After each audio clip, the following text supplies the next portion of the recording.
this series of videos called Form to Function, where we break down the movements in Kung Fu forms and show how they can be used in your combat practices, in your sparring or fighting or whatever form of combat you practice. And so in this, the fifth video in the series, I'm going to demonstrate some things from the martial art of Baguazhang. To many people, Baguazhang is kind of a mysterious martial art, and but it's not mysterious really. It's just that the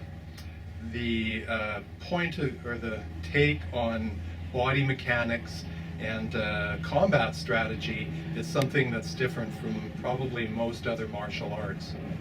Of course, there's similarities. There's punching and kicking and throwing, and when you train, you will probably like some combination of those things more than others.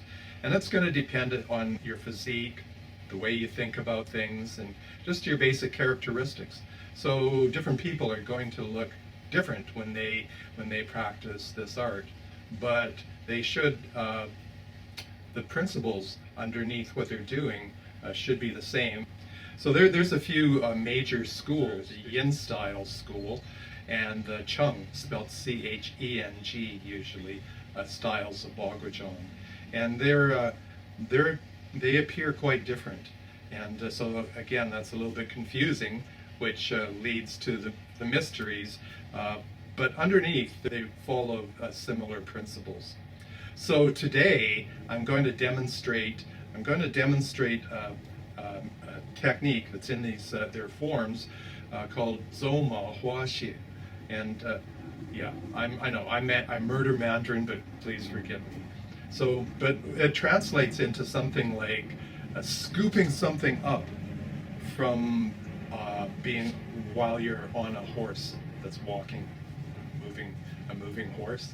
So you're on a horse and you reach down and you scoop something up. Maybe you pick up a person, or whatever, probably a person. So anyway, so that technique is common to both the Yin and Cheng styles of Baguazhang. So I'll demonstrate that and point out how they're the same and why they look very different. So Zoma Huaxie, in these forms, both forms use walking as the main principle, but each of them have many different types of walking, and each type of walking also has different mechanics. And so the Cheng school likes, generally speaking, kind of a long step, and it's the practice that you use to practice that. It's called Tong Nibu, or the mud wading step. It looks kind of a little bit like that. And the Yin style uses something, again, it's kind of like it's a rolling step. So the idea here is that you want to keep this front foot very soft. It's like, because it thinks about striking more. So when people strike your leg, you want to be able to move this one quickly. And that requires that you don't spend a lot of time putting this leg down in front of you, and that when you do, it's soft. So the walking will be kind of like this front foot steps down softly, quite underneath your body, not far away, and you use the push it off of the back leg to get some distance in your step. So this is it might kind of look something more like this. The body mechanics of both styles is actually the same, but also expressed differently, because the Yin style thinks more in terms of creating angles and striking, whereas the Cheng style thinks more about just following a person's movements, and then it's become today more of a throwing art, kind of like wrestling sort of thing. But I don't think it was like that when Cheng Hua practiced it, but I mean, that's what it's become, so I'll go with that. But they looked quite different. So in both of these, you're walking around your circle, and you come to the point after you've gone around a few times where you want to do this technique. And so the Zoma Huaxia part of the Cheng style looks like this. And you're done. And the Zoma Huaxia part of the Yin style looks like this. And you're done, moving into something else. So I have some video of myself and my students, and we're practicing Zoma Huaxia. Somebody comes in, and now you're here, over. Okay. So you came back. So coming back is this. Right?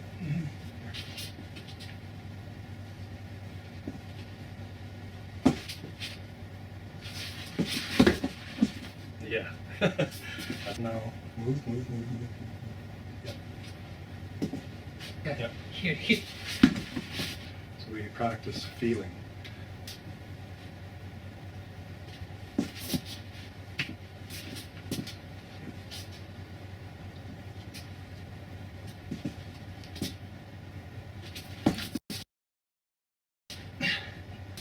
It has to be, yeah, we have to be here, and you push, and come in. Ah, Yeah. now we're going. Yeah. So this practice.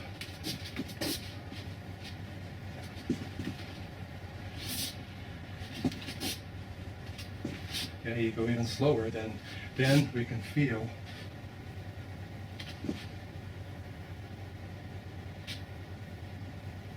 So I already feel your force. So I'm just going to go here. Yeah. So this here. Oh, because you're tilting on me. Yeah. So I'm here and I feel. Go here. This. Yeah. Oh, but don't press. Yeah, press. Yeah. Too many things. Yeah. Yeah. So now. Yeah. Yeah. So here I use a Yin style.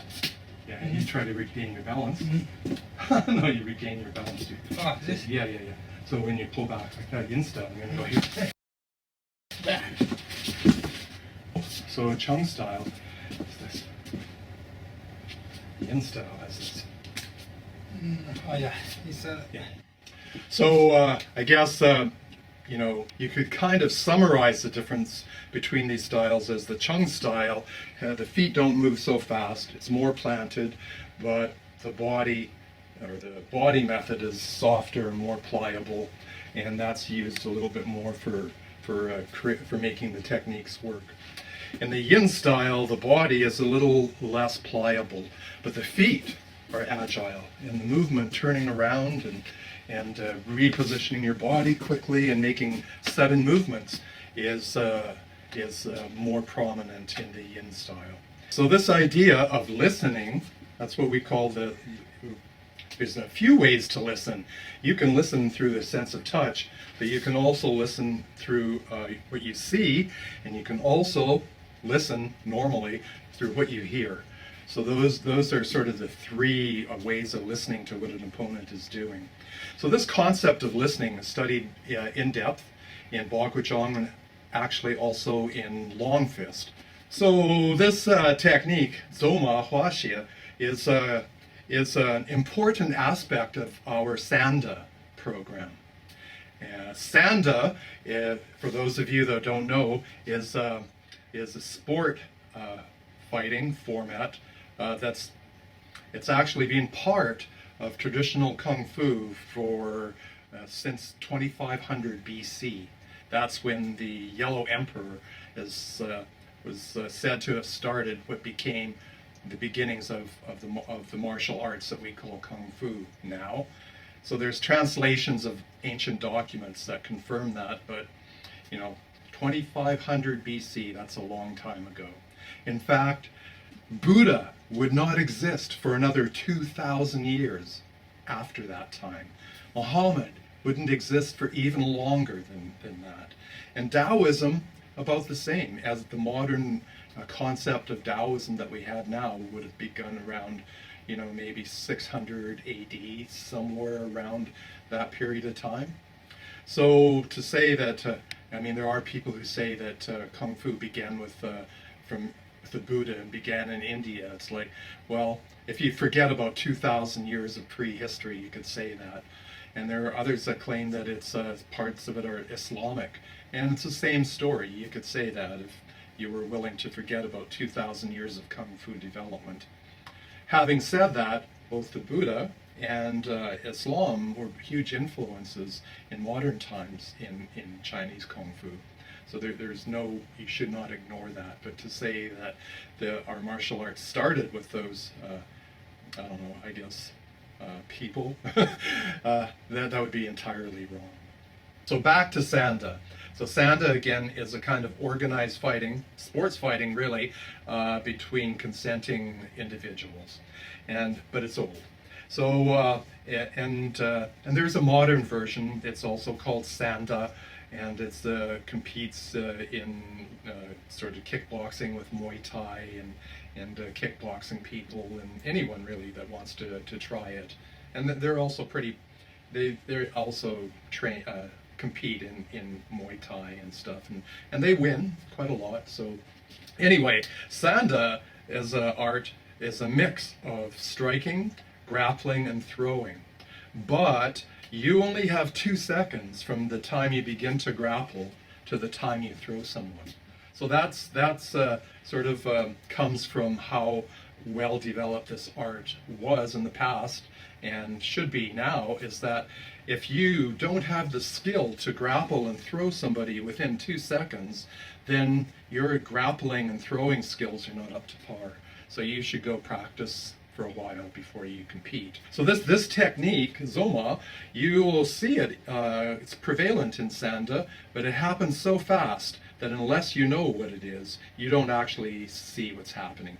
So okay, that's it. That's all for now. So I hope you found the video interesting and maybe entertaining. And yeah, so train hard, and we'll see you next time. Bye for now.